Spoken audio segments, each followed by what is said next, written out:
Hello, and welcome to 2025, a year in review for an unsigned musician. Cue an intro.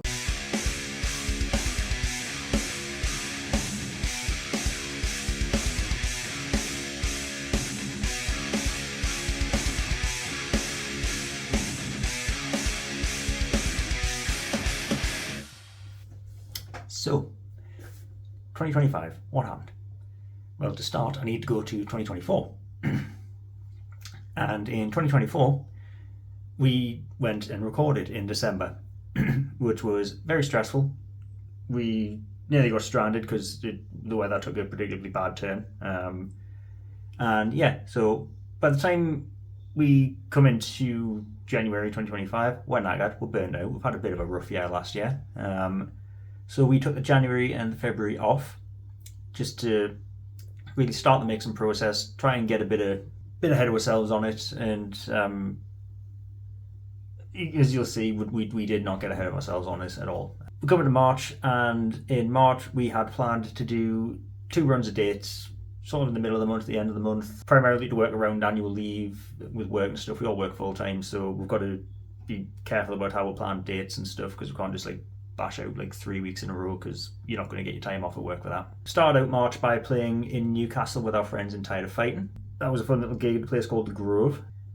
We then did a run of dates with our friends in The Breathing Method. They are from Scotland, and we did Nottingham, we did Blackpool, and we did Edinburgh.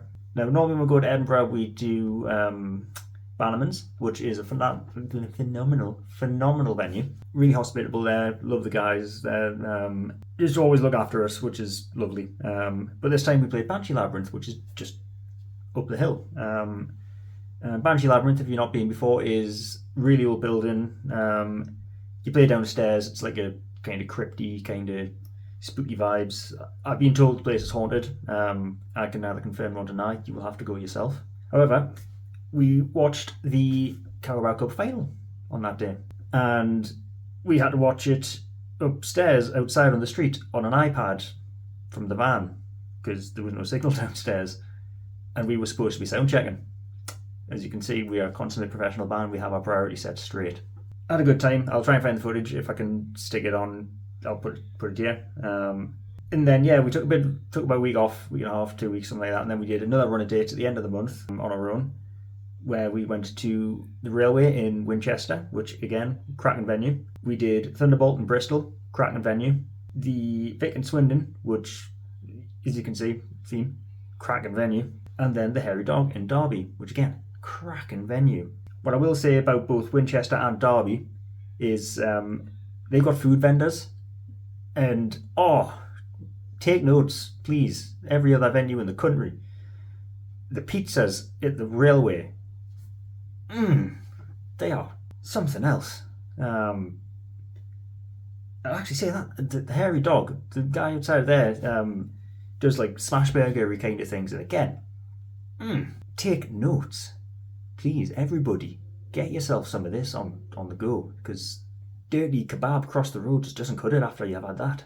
We then moved to April. If you saw my short, you'll see that I've mentioned that we essentially did so many dates, but only got paid for some of them. And that's not because we got ripped off. It's because we did the Metal of the Masses competition this year, and we won it. But so all that means is you do 3 gigs, quarterfinal, semi-final, and a final. So we did 3 of those dates, and then we did Bloodstock, which again, you don't get paid for. It's exposure, and to be fair, an experience, which I'll touch on in a second. So after we did that in April, May, and June, we did July, where essentially we were just prepping for Bloodstock. Did a few photo shoots, things like that. Just tried to make sure we didn't come across as a bunch of amateurs. We self-printed a load of merch, because DIY. And then August we did Bloodstock, which was phenomenal. You get your weekend tickets included as an artist, so we managed to catch a load of bands that we want to see for ages. The headliners this year were Gojira, Trivium, and Machine Head. But then you had bands like Kublai Khan, Harriet. What a great day that was. A great weekend, I should say.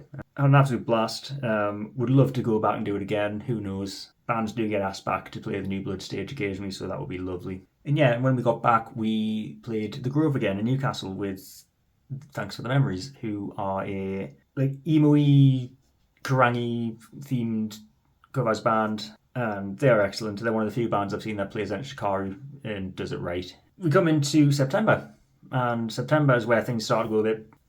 So there was a loss in the band, not a band member, like family member of the band, and as a result, we had to pull a few dates of a tour just because funeral arrangements and stuff we couldn't really make it work. So we did what we could around it, which meant that we only ended up playing in Whitehaven and Newcastle of that run. It was still fun, it just didn't get as far as we wanted to. And then we get to October, which again, we took a month off just to focus on decompressing after September with what had gone on and sort of just doing the mixing bits still. At this point, we'd taken the mixing and doing it ourselves just because the process felt a bit easier. Doing remote mixing and mastering can be a bit difficult, like trying to relay what your thoughts are through email chains and stuff. It's sometimes it works better to sit in a room and just go, this is what I'm talking about, this is kind of what I'm thinking. So that's what we've ended up doing. And then we get to November, and November we did another 3 dates. We went back to the Vic in Swindon. We did the Metal Monocle in Leicester, and we did the Frog and Fiddle in Cheltenham. Big shout out to the Frog and Fiddle. What a great place that is. Super, super friendly. First thing that happens when you walk through the door there is you're offered a cup of tea. What a great place. Like a lot of these places, you know, the Railway, the Vic, Hairy Dog, they're all absolute jewels in the crown of grassroots music, and you can't afford to let these places close. So yeah, and then at the end of that month, I announced my partnership with Collision Drumsticks, which I was super excited about, still am, and that partnership, I'm really looking forward to see where that goes in 2026. And then we get to December. So pretty much 12 months on from where we started this video. And obviously because we'd been away last December and didn't get time to spend with the family and stuff, keen to not do that again, we chose to put a show on in Newcastle the week before Christmas. And we say this every time we put a show on for Christmas. We're never doing it again. It's so stressful. You know, you stress out enough as it is with Christmas, and then you're trying to like push tickets and organise bands and like, it's so worth it. That show was really fun. I'll be honest, I was feeling a bit rough. I'd been to a surprise birthday the day before. Had what felt like the worst hangover in the world. I don't deserve to have had that hangover. I didn't drink much. But yeah, the energy in the room pulled us round, as did the Yark and Gregs I had. But yeah, super fun. Okay, stats time. The fun bit. How much money did we make? Well, I'll get to that. So we did 3,000 miles doing these gigs. Maybe a little bit more, maybe 3,200, something like that. That cost us roughly about £650 in fuel. Practices, we did 60 practices. That cost me personally £840, although there was 4 of us in the band, which means that overall those practices cost us around £3,300. 3,360 to be exact. We practiced for 180 hours, which wasn't just practicing the same set of songs, it was writing new stuff, practicing stuff that were written to play for Bloodstock. And we had 19 gigs, minus the ones that fell through, and of those we got paid for 15 of them. That means that we played an average of 12 hours and 30 minutes. We had average pay from the gigs were about £100, and that's varying between whether or not it's ticket sales on the door, or if it's free entry, it's what the bar can afford to give you, or the venue can afford to give you. And then we averaged on that roughly about £1,450 or something like that from tickets and door splits. We sold 41 items of merch, plus whatever we sold at Bloodstock. I don't have the items to hand, but I think that was about 21 t-shirts, something like that, which for us, really good.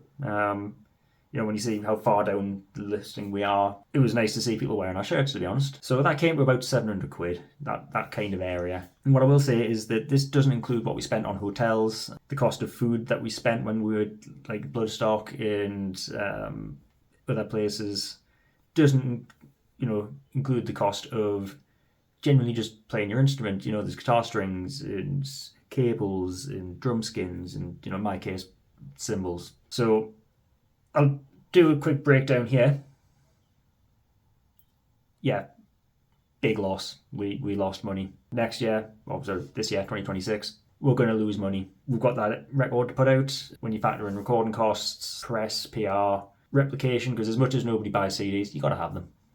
Vinyl, if we choose to do vinyl run. T-shirts, if we choose to do some T-shirts for this. And then you've got your publication, so you've got to pay to distribute your music to Spotify and Amazon Music and all that kind of jazz. So, we're talking another $3,000 plus music videos. That's going to be another grand each, I would say. So yeah, all in all, big old net loss.